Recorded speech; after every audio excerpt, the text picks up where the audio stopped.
Here is some blood work from anyone to reference and to compare or review. All information is great. This is very early in my cycle.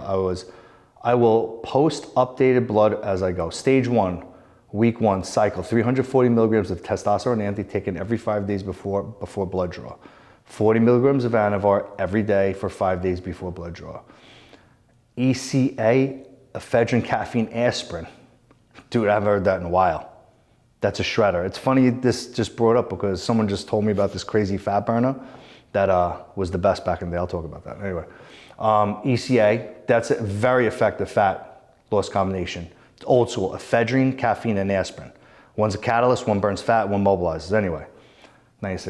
Every day, 5 days before blood draw. It's been 7 days since blood work drawn. I've done blood. It's been 7 days since blood work drawn. I've 2 times 340 milligrams, whatever. So the compounds I just read, he's taking a long-acting ester, testosterone enanthate, all right, that's used in TRT clinics, sometimes here, mostly in the UK. Okay, he's taking 680 milligrams, such an odd number, he's taking 680 milligrams of testosterone enanthate every 5 days, so almost every week. He's taking 40 milligrams of Anavar every day. It's a conservative to moderate number.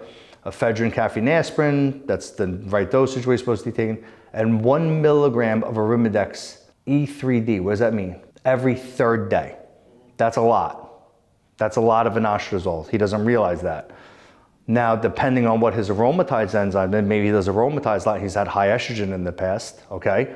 Maybe that's what he should be taking. Depends. But that is a lot. People don't realize how strong that drug is. Okay, so testosterone enanthate, that's his base, all right? That's his porthouse. That's his long-acting testosterone. Now, 40 milligrams of Anavar.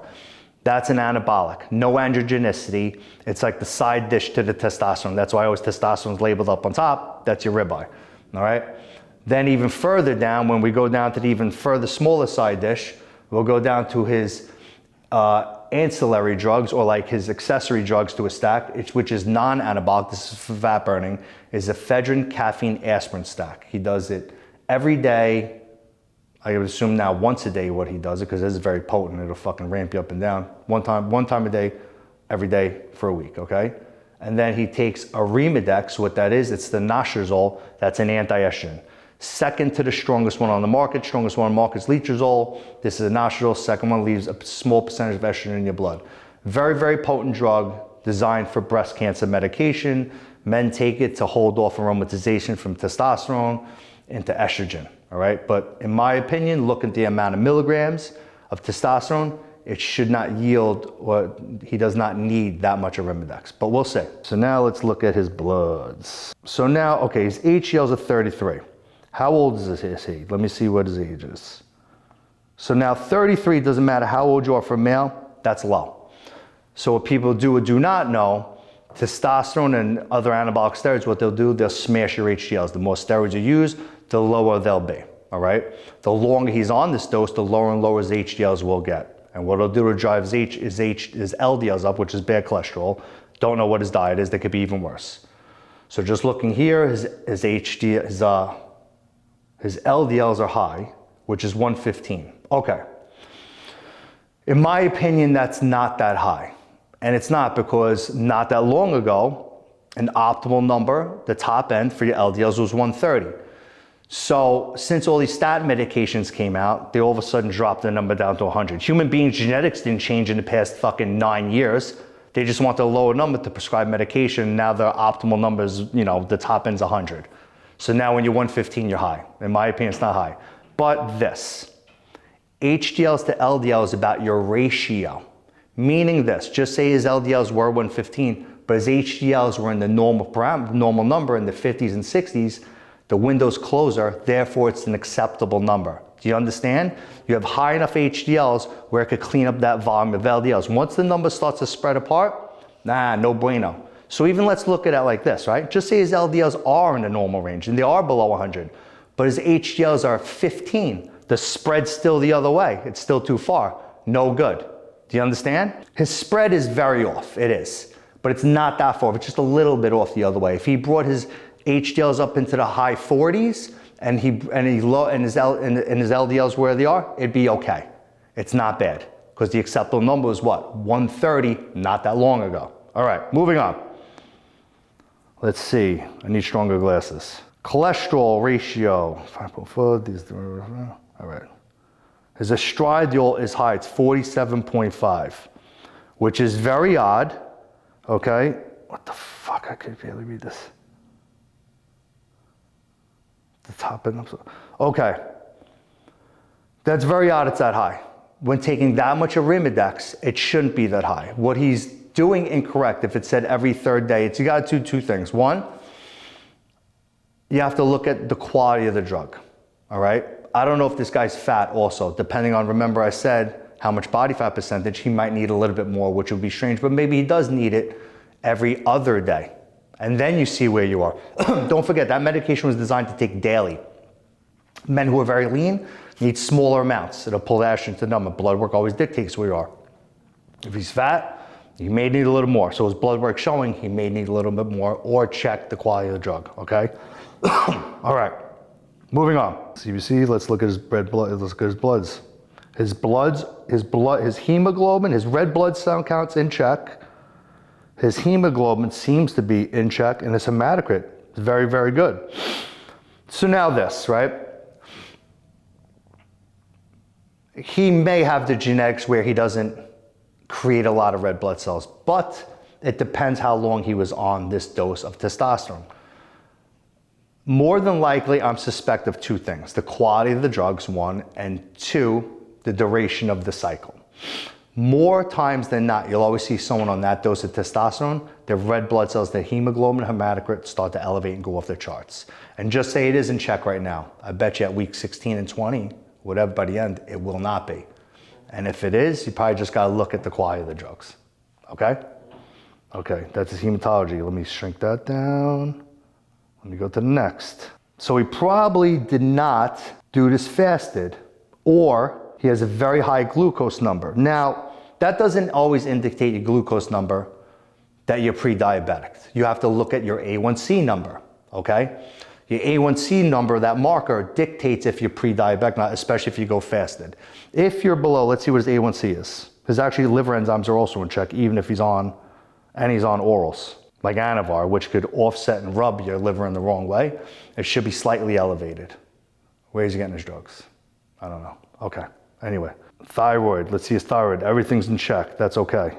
Estradiol, here we go. Very abnormal, we read that before. He needs more anastrozole, and you gotta look at the quality of the drugs. But therefore, his estrogen is elevated, which may dictate that his test is somewhat real. So just say he's doughy and it's half dosed, all right? It still could initiate the estrogen to elevate in his body, and the anastrozole, the Arimidex, could be dead fucking flat or half the dose, and he would need more. You know what I'm saying? It's like balances and ratios. Okay. I'm looking at his prolactin, 15.7. It's on the higher end of normal, but still in range. Okay? Which could be so many other factors. Could be just genetic, but it's still in the norm, but I'd rather see it a little bit lower. Prolactin can initiate side effects, what people don't know what prolactin does. It's from 19 NOR drugs, okay? Like Trenbolone or now like Deca. Could give you impotence, erectile dysfunction, water retention. Think about the name, prolactin, lactate, okay? It's to initiate lactating, okay? So it's a female hormone and elevated and no good in men. Some men actually, I've heard, could actually squeeze out their nipples, which is crazy. Now let's look at the large testosterone panel. His total number is only 756, which means his drugs are underdosed. Taking 680 milligrams of testosterone a week, it should be definitely in the thousands of 1,500. This means the potency of his drugs are off indefinitely. His free testosterone is not even that elevated.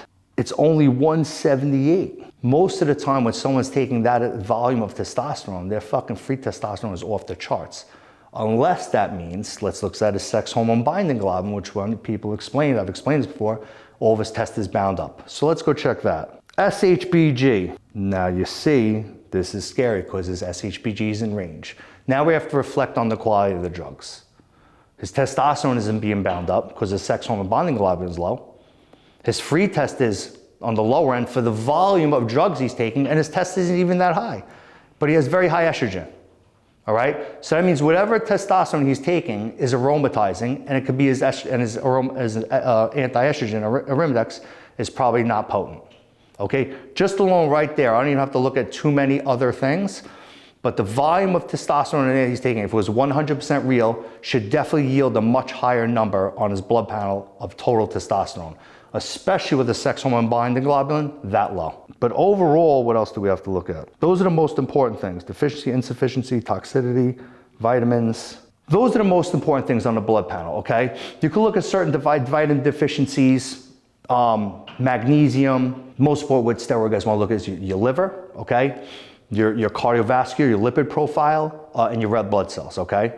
You want to also see this. Most steroids are underground. You want to see what your heavy metal levels are. That's very, very important. What people do not realize is that long-term heavy metal exposure could yield early onset dementia, all right? You don't notice that shit right away, all right? It happens much later as the heavy metal is introduced in your body over time. You start forgetting shit. You don't want that. So looking at this blood panel overall, the end result and what I'm thinking is the potency of his drugs are not good, because the numbers aren't off the charts for what he's taking. They shouldn't be that far off the charts, but they should be better than what they are. This is my closing thoughts on the blood panel, all right?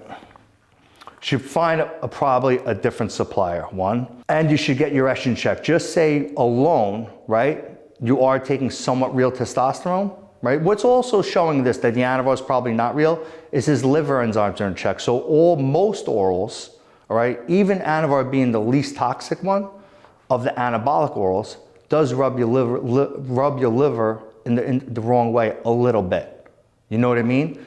So it's either not even the duration of time, unless he took it's 3 days and then he took his blood test. No, there was some time put in. It should be a little fucked up, but it's not at all. So it's probably the quality of the drugs, all right? So one, you get a different supplier. That's one. And two, your estrogen's elevated to a certain parameter and you're not even taking that much testosterone. There's probably a little bit in there because his test is 7 something. Dude, that's like high normal. But he could have been 2 something. That's why he's taking tests. You know, and his estrogen is high for that number of tests. You have to lower your estrogen. Okay, welcome to Anavar, where the gains are okay, decent, the amount of liver stress and lipid destruction, see? I did NAC, niacin, and Anavar, and found that the effects on both lipids were very livable. Hell, a couple weeks after I was done, my HDL was overdue. What I didn't also mention is that real authentic Anavar will crush your HDLs along with testosterone. For his HDLs to be not that off, you know, they're off a little bit, it's the quality of the drugs. But who's to say this, right? To maybe correct me in that sense. Just say his HDLs were in the 50s, all right? Still the ratio's off, because the combination of Anavar and testosterone, he should be almost down to like 21 or 18, not 33, which is almost acceptable. That's where the quality of the drugs comes in. Do you understand what I mean? How I know this from experience of looking at blood works, my own blood work, what I was taking of real drugs, the amount, and what it did to my HDLs. Do you understand? That's how I could dictate what percentage and the quality. I've been doing this shit a long time. That's how I know.